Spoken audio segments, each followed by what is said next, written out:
কাজ করছে না বলেই তো এই প্রশ্ন আসছে। আমি আবার ওই সিস্টেমে ফেরত গেলে আমার সংস্কার কি হলো? স্যার আমার মনে হয় আপনি আপনার বক্তব্যটা শেষ করেন। হ্যাঁ, তারপর প্রশ্ন আসবে। আচ্ছা ঠিক আছে। আচ্ছা, পার্বত্য চট্টগ্রাম বিষয় একবার সাইমের দ্বিতীয় প্রশ্ন হচ্ছে পার্বত্য চট্টগ্রাম বিষয়। পার্বত্য চট্টগ্রামটা নিয়ে আমাদের এখানে একটা দুঃখজনক হলেও সত্য, এটা অন্য কোনো কমিশন কিন্তু পার্বত্য চট্টগ্রাম নিয়ে কোনো কিছু ভাবছে বলে মনে হয় আমার।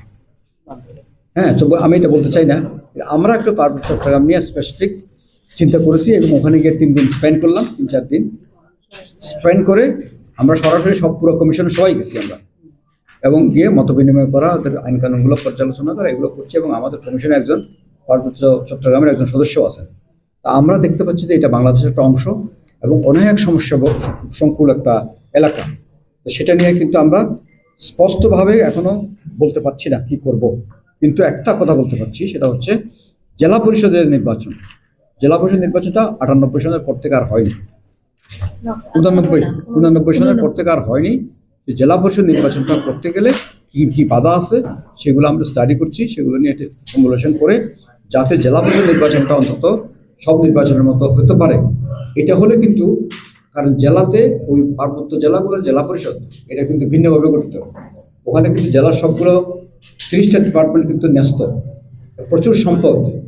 আর সম্পদগুলো দেওয়ার ক্ষেত্রেও কিন্তু একটা ভুল করা হয়েছে, সেটা হচ্ছে ইউনিয়ন পরিষদ উপজেলা পরিষদ এখন উপবাসে আছে, তাদের সম্পদটাও কিন্তু ওখানে চলে যাচ্ছে, যেমন বাজার ফান্ড এবং অন্যান্য কিছু।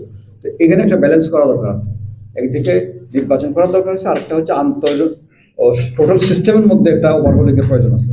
তো এটা নিয়ে আমরা একটা বিশেষ চিন্তা করছি। আর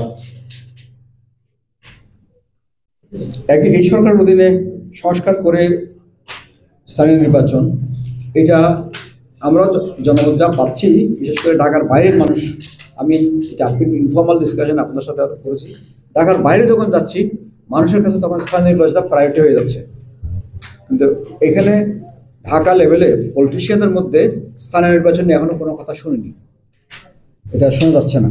কিন্তু ঢাকার বাইরে যদি যান আপনি, ইভেন যেসব পলিটিক্যাল পার্টি নির্বাচন নিয়ে খুব হাইপ আছে, চাচ্ছে এখন ইমিডিয়েট ইলেকশন চাচ্ছে, তাদেরও কিন্তু লোকাল লিডাররা যখন আমরা দেখেছি, তারা কিন্তু দুটোই চায়, দুটো নির্বাচনই হোক।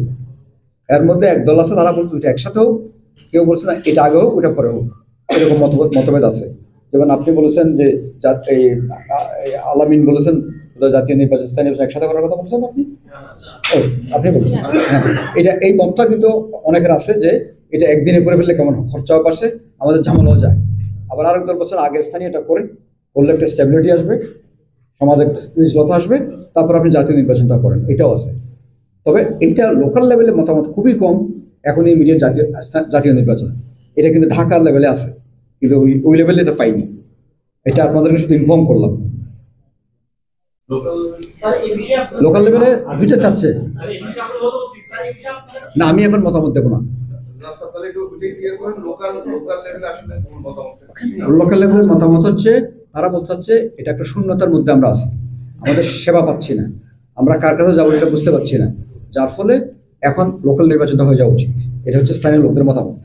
হ্যাঁ, এবং এর মধ্যে যেটা বলতে চাচ্ছি আমি, রাজনৈতিক দলের কর্মীদের মধ্যেও একই রকমের মতামত আসছে।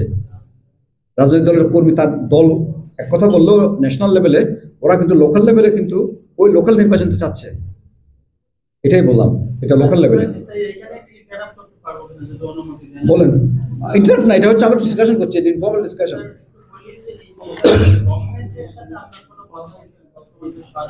আমি যতটুকু জানি এই সরকার চাইছে যে সংসদ নির্বাচনটা করার জন্য একটা আগে তাদের যে চিন্তাটা বলছে, আমার সাথে সম্প্রতি কথা হলো কয়েকজন, সেখানে তারা চায় যে এই স্থানীয় সরকার দায়টা তারা নিতে চায় না, পলিটিক্যাল আসল পলিটিক্যাল সরকার যখন আসবে তারা এই দায়টা নেবে। এই কারণে কিন্তু আমাদের ঢাকা শহরের কিন্তু যেটা বলছে না, গভর্নমেন্টের চিন্তা কিন্তু একটা মানে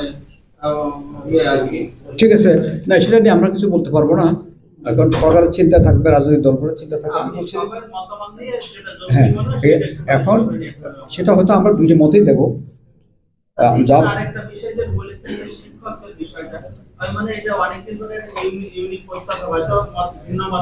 যেমন আমার শিক্ষক ইউকেতে যখন আমি পড়ালেখা করি, তখন আমার শিক্ষক উনি কিন্তু কাউন্সিলর ছিলেন লোকাল। আমি এটা দেখেই জিনিসটা প্রথম বুঝতে পারিনি। আমি বললাম আপনি ইউনিভার্সিটির শিক্ষক, আপনি ন্যাশনাল ইয়েতে লোকাল সিটি কাউন্সিলের মেম্বার কিভাবে বলে? কেন এটা অসুবিধা কি? আমি তো ওখানে চাকরি করছি না এটা। স্যার মানে অতীতের কথা যদি জানেন কিন্তু আগে সেই সময় করতে স্যাররা এই ধরনের মানে যারা হ্যাঁ। সুশিক্ষিত তারা কিন্তু যেসব জনপ্রতিনিধি হচ্ছেন সেই জায়গাটাকে বেরিয়ে কিন্তু ঠিক আছে। তাদের অবস্থান থেকে কিন্তু এই পর্যায়ে আইন করে এটাকে বন্ধ করে দিয়েছেন। এটা কিন্তু একদিনের বিষয় না, মানে চিন্তা করে আর আর আমাদের সাধারণ সম্পাদক সাহেব যা বলেছেন ওখানে আমি প্রায় 25টা পয়েন্ট উনি বলেছেন, এগুলোর সাথে আমাদের কোনো দ্বিমত নাই। শুধু ওই কোন কোন বক্সে কোন কোনটা যাবে সেটা ঠিক করতে হবে, কারণ এগুলো তো সব পজিটিভ আপনার দিক থেকে আসছে জিনিসগুলো। তবে না ভোটেরটা এখানে যুক্ত করা যাবে কিনা আমি জানি না। যদি জাতীয় নির্বাচনে হয় তাহলে ঠিক আছে, কিন্তু স্থানীয়তে অনেক প্রার্থী হয়ে যাবে, কিন্তু এটা খালি যাবে না আসলে। যেটা একটা আশঙ্কা ছিল যে আগে নির্বাচনগুলো যেটা হয়েছে যে বিনা প্রতিদ্বন্দ্বিতায়, এখন কিন্তু লোকাল লেভেলে বিনা প্রতিদ্বন্দ্বিতায় এটা খুব ডিফিকাল্ট হবে। আর যদি আপনি সরাসরি মেম্বারশিপের মধ্যে চলে যান তাহলে এটা হবেই না, মেম্বারের কন্টেস্ট হবেই। তো নার ব্যাপারে আমি ঠিক বলতে পারছি না, এটা জাতীয়ভাবে কি আসে দেখি আগে, কারণ আমাদের আগে তো ওই রিপোর্টগুলো হয়ে যাবে, তাতে আমাদের একটু সুবিধা হবে। কারণ এখানে অনেকগুলো বিষয় আছে সংবিধানের প্রশ্ন জড়িত। সংবিধানের কমিটিকে আমরা কিন্তু কিছু সুপারিশ করে দিয়ে দিয়েছি অলরেডি, তারা এগুলো অ্যাকসেপ্ট করেছেন। যদি ওখানে হয়ে যায় অ্যাকসেপ্টেড, তাহলে আমাদের কাছে এখানে ইজি। নির্বাচন সংক্রান্ত কিছু বিষয় আমরা সংস্কার স্থানীয় সরকার নির্বাচন সংস্কারের নির্বাচন ব্যবস্থা সংস্কার কমিশনকে দিয়েছি, তারা এটা দেখবেন।